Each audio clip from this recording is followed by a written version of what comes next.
I remember talking to a friend after seeing them in church. It had been months during 2020, and there was the shutdown. And when things started to ease up a little bit, we saw each other. And she said, "What happened to you?" And I said, "Well, I lost weight during the lockdown because I stopped eating out a lot and I started eating portion controlled meals and started cooking more." And she asked me what sort of things was I eating. I said, "Well, when I was working, I would go to the Chinese restaurant at least once or twice a week. And I would get things like sesame chicken, sometimes sesame tofu if I was trying to do better. I would get chicken, sesame tofu, orange chicken, things like that." She said, "Tamika, that was all sugar."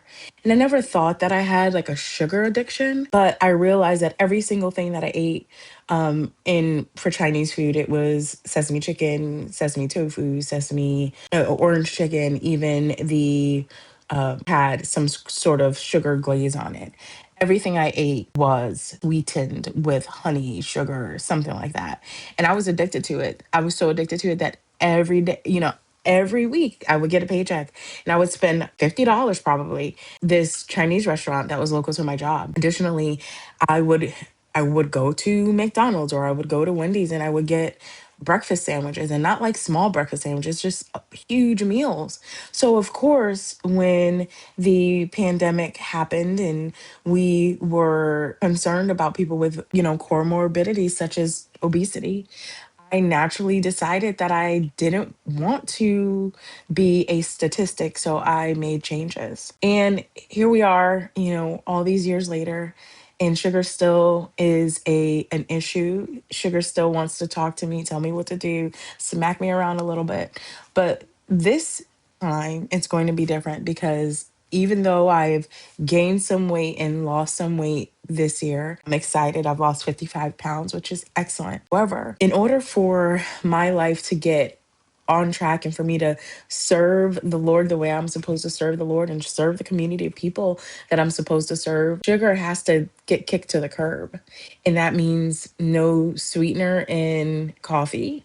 And that means changing some of the ways that I eat. Like, as I've learned through a mentorship program, God's food, God's whole food is undefeated. Like, if you feed the your body the right things, your body will act right. That's it. And so this year, as I'm going through this new journey of making sure that more often than not, that I'm eating God's food, we can see how like a new me will ultimately be revealed. And I am hoping the same for you, that you take this time that you've been given to focus on the most important thing that we have right now, which is, well, the two most important things are our spiritual health and our physical health. Because if we're healthy in those areas, everything else will flow out of that. So I'm not only focusing on my spiritual health, focusing on my physical health so that I can be fully alive, as Christ said he died that I might have an abundant life. And that is the abundant life that I am going after this year. So tune in. My name is Tamika, and I look forward to sharing this journey with you. It is weight loss. Well, I would say spiritual fitness, physical fitness, and financial fitness. It all matters. And I look forward to sharing that with you. Remember, God's food is undefeated, and you will see the transformation in me. I hope to see the transformation in you.